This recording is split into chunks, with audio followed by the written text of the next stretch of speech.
una de las prestaciones que distingue al mercado laboral mexicano es el pago de aguinaldos que se otorgan cada fin de año.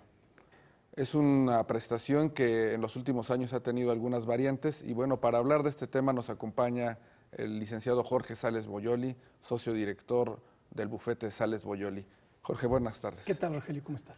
Coméntanos, ¿cómo debe reconocerse en nuestro marco laboral el pago de aguinaldos?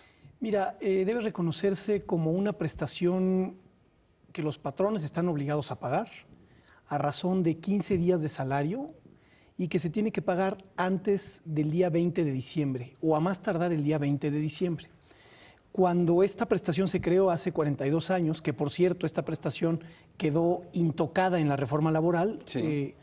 Lo que se prevía en esta exposición de motivos de la Ley Federal del Trabajo de hace 42 años era que los trabajadores por costumbre tenían que hacer frente a una serie de gastos extraordinarios en el mes de diciembre y que por eso se imponía a los patrones la obligación de pagar esta prestación. Se tiene que pagar sobre el salario base, es decir, sobre el numerario que reciben los trabajadores y no con salario integrado, únicamente con el salario diario nominal que reciben los trabajadores. Hay empresas que suelen pagar más de 15 días de salario base como aguinaldo. En los casos en que se pague más de lo que señala la ley, el patrón puede pagar el excedente en fechas posteriores al 20 de diciembre, pero la obligación es al día 20 de diciembre. Claro, por eso en algún momento algunos sectores pagaban una parte del aguinaldo en diciembre y la otra en enero. Es correcto, cumplían con el mínimo legal a más tardar el 20 de diciembre y el excedente en enero, y era también una forma de crear conciencia financiera doméstica, por llamarlo de alguna manera, en las familias mexicanas de que no se gastara todo y que tuvieran un excedente para la famosa cuesta de enero. Exactamente. ¿Qué pasa con los trabajadores que reciben sus ingresos a través de honorarios? ¿También tienen derecho a un aguinaldo? Mira, es una práctica muy conocida la de simular relaciones laborales con disfraces de lo más creativo o ingeniosos, ¿no? Y entonces se habla de honorarios, de comisionistas, de socios cooperativistas, de asociados. Cuando hay subordinación, que es el elemento esencial de la relación de trabajo, y se dan otros elementos que concurren a la relación de trabajo, como horario, lugar de trabajo, cuestiones de este tipo, hay una relación laboral con el nombre que tú quieras, pero es relación laboral. En esos casos habrá también la obligación de pagar el aguinaldo. No así cuando sean verdaderos honorarios, que sea una persona que no tiene subordinación, que tiene otros empleos, o que sea un verdadero comisionista, un agente independiente.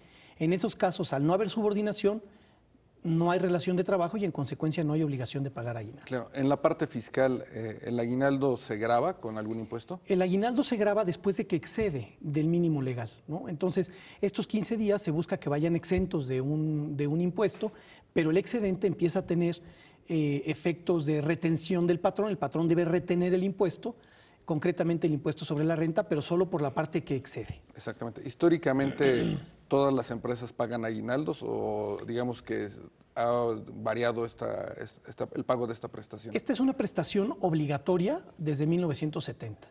Es obligación del patrón pagar el aguinaldo, no es optativo.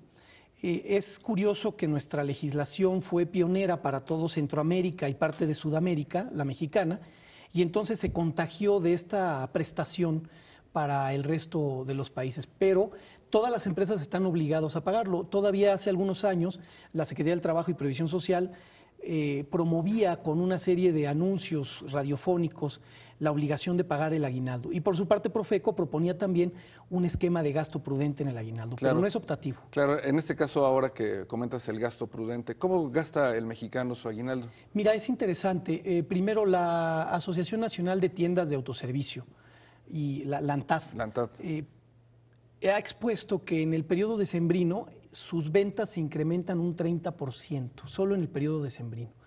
La verdad es que la Profeco ha venido haciendo esfuerzos importantes para proponer un gasto prudente y moderado y ha propuesto que se diversifique el pago del aguinaldo, el gasto del aguinaldo. Y entonces propone que se destine a pago de deudas, a gastos navideños y ahorro.